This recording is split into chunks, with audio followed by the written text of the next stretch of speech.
बहुत अच्छे से सुनना मेरी माताओं। कई माताओं के मन में संशय होता है कि हम 1 महीने का व्रत धारण करते हैं और उस बीच में रजस्वला धर्म आ जाता है।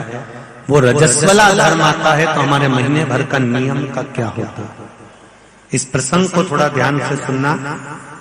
बार बार ये प्रसंग नहीं मिलेगा और पहले भी कथाओं में ये प्रसंग नहीं आया। आज बीकन गांव की हरिहर्षु महापुराण में ये प्रसंग आया है। तो जितने लोग आस्था पर सुन रहे हैं, जितने फेसबुक यूट्यूब पर सुन रहे हैं, इस प्रसंग को थोड़ा ध्यान से सुनना मेरी माता।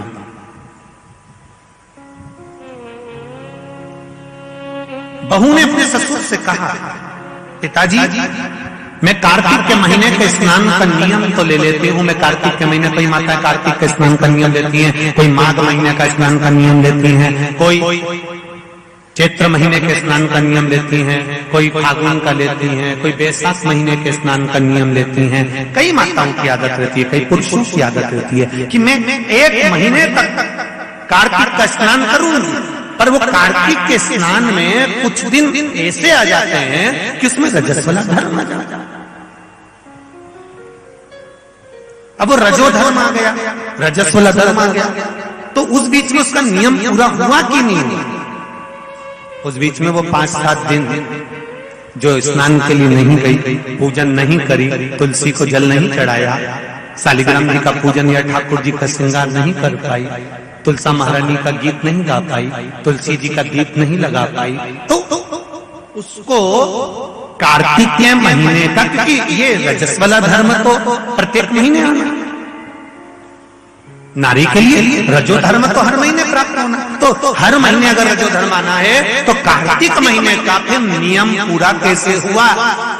फिर नारी का नियम कैसे पूरा होगा? फिर नारी तो फिर नियम टूट गया, नियम टूट गया तो उसको कोई फल नहीं मिला। तो बहू ने अपने ससुर से कहा, एक साहूकार से, साहूकार की बहू ने कहा, ससुर जी मेरे मन के संशय को मिटा दो। मैं कार्तिक का स्नान करना चाहती हूँ और उस कार्तिक के स्नान में सबसे बड़ी अगर विघ्नता आती है तो मेरे 7 दिन 5 दिन जो रजो धर्म के जाएंगे, वो रजो धर्म में मेरा नियम टूट जाएगा। उस नियम को पूरा कैसे किया जाए?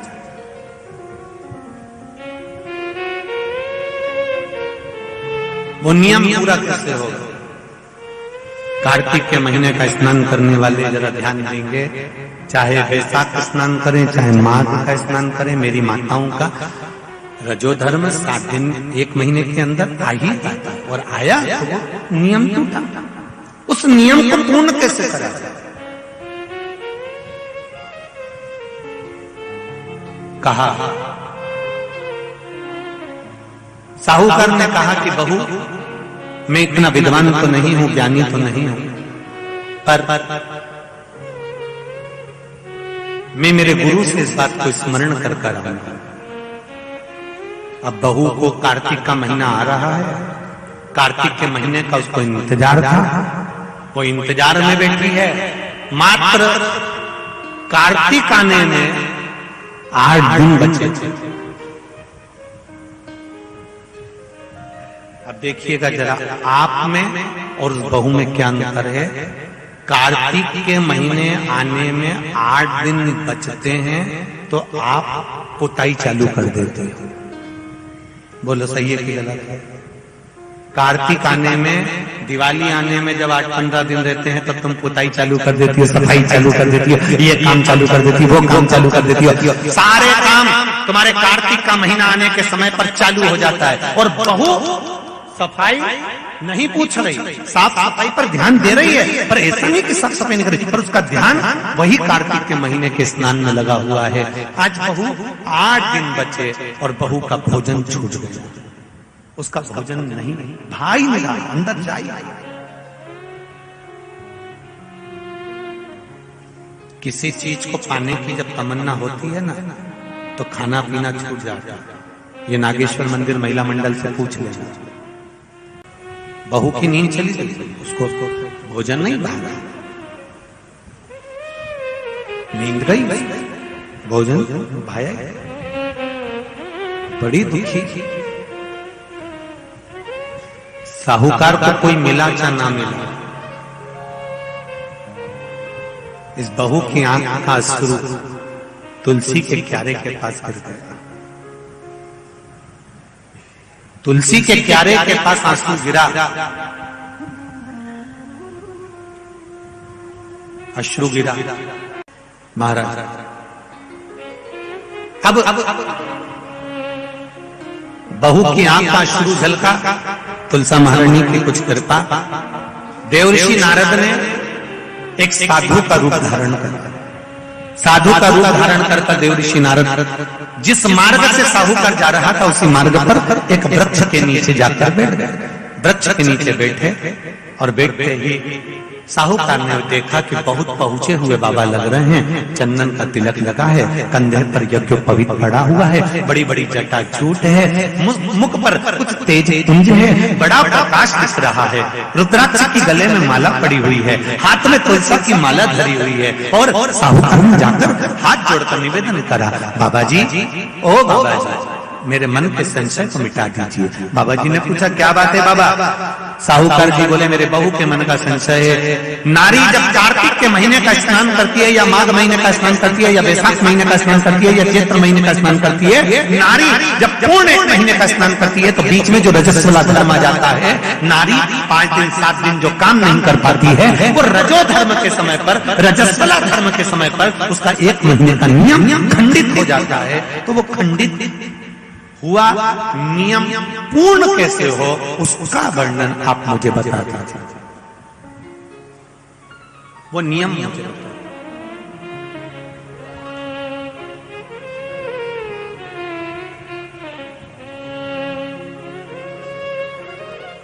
संत के रूप में बैठे हुए देवर्षि नारद, श्रीमन नारायण, श्रीमन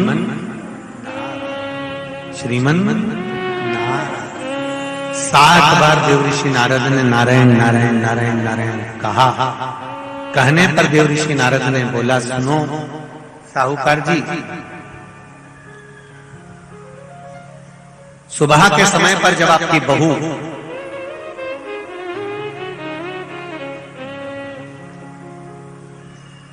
मंदिर की ओर जाए तो उसको इस मार्ग की ओर लेकर आना। मैं आपको ज्ञान उपदेश दूंगा और वो ज्ञान उपदेश आप बहू को श्रेष्ठ दे पाए ना दे पाए, वो बहू सम्मुख में बैठकर सुनेगी तो उसको प्राप्त होगा। ये देखो वही कथा आ गई। आप खाओगे आपका पेट भराएगा, आप सुनोगे आपका कल्याण होगा। बेटों बेटियों को लेकर आओ, बहुओं को लेकर आओ, बच्चों को लेकर आओ, उनके सुनने से उनका लाभ, उनका लाभ। साहूकार घर गए, बहू से कहा, बेटा एक संत अपने गांव में आए हुए हैं और वृक्ष के नीचे बैठे हुए हैं, चलो आप चलकर उनसे अपने प्रश्न को कर लो।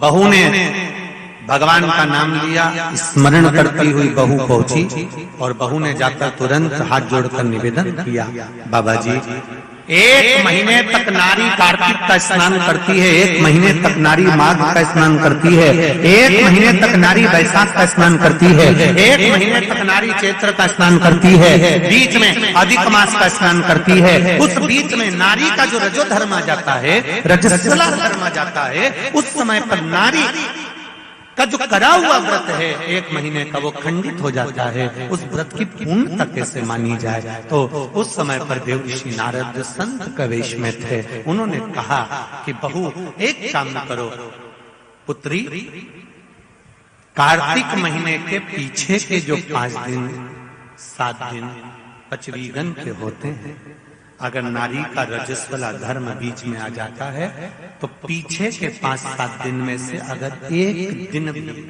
नारी ब्रह्म मुहूर्त का स्नान कर कर, सुबह का स्नान कर कर तुलसी में दीप प्रज्वलित कर देती है तो उसके बीच का जो खंडित भाग है वो समाप्त हो जाता है, उसे पूर्ण फल की प्राप्ति।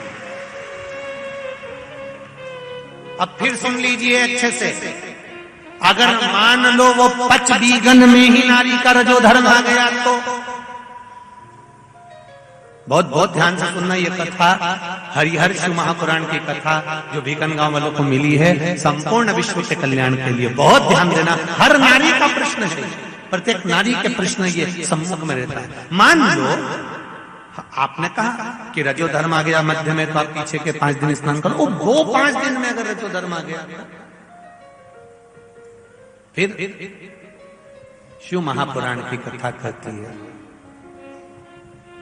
घर में रहने वाली कोई कुंवारी कन्या, घर में रहने वाला कोई पुत्र, घर में रहने वाला पति, घर में रहने वाली सास, घर में रहने वाली कोई सौभाग्यवती नारी, जेठानी, ननंद, देवरानी या घर में रहने वाला कोई पुरुष अगर बाहर स्नान करने नहीं भी जा सकता, ब्रह्म मुहूर्त में प्रातः के समय पर यदि तुलसी में एक दीप और एक संध्या के समय पर दीप लगा देता है तो भी नारी का नियम पूर्ण हो जाता है, वो नियम खंडित नहीं, नियम खंडित।